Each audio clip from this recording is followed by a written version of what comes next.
কি বলছেন আপনি? আমি ভিডিও করে পারলাম না, আমি আপনার ইয়াকে বলছি, সরকার ভাই যেটা ইয়াতে আছে আমি ওনাকে বলছি, আমি ওনাকে কল দিয়ে বলছি সব কিছু। মানে আমি বলছি যে শকত ভাইয়ের স্টাফ ছিল ছেলেটা, আমি ছিলাম আলাউদ্দিন ভাইয়ের স্টাফ। আমি শুধু এতটুকু বলছি, এতটুকু বলাতে যে শকত ভাই আসামি হয়ে যাবে এমন তো কোনো কথা না। তার মানে আপনি উল্লেখ করেন না এটা, ওরা আপনাকে মারছে ইচ্ছা মতো। এটা ইচ্ছা করে পুলিশ বারবার শকত ভাই ছবি দেখে আমাকে বলছে ওর নাম বলো, ওর নাম বলো, মানে পুলিশের সাথে নাকি শকত ভাইয়ের সাথে আগে অনেক সমস্যা ছিল। আগে সমস্যা ছিল বলছে না? এই জন্য শুধু ওর নাম বলতে বলছে, ওকে বাজে দিচ্ছে। এটা আমার কিছু না, আমি বলি নাই। আপনাকে কদিন রাখছিল রিমান্ডে? রিমান্ডে নাই, প্রথম দুদিন বসছিল ওই দিনে, ওই দিনেই ওই দিন রাতে 3টা বাজে।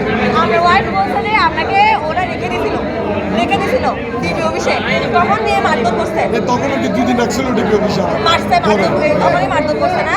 তাই আপনি স্বীকৃতি দিচ্ছেন, তার মানে আপনিও ছিলেন না, সঙ্গতও ছিল না। ঠিক আছে, এখন আপনি এটা কোর্টে বলবেন তো, যেটা এখানে বলতে পারছেন কোর্টে বলবেন তো? বলবো না কেন, আমি সত্যি বলবো না কেন? আপনি তো পড়ালেখা করেন।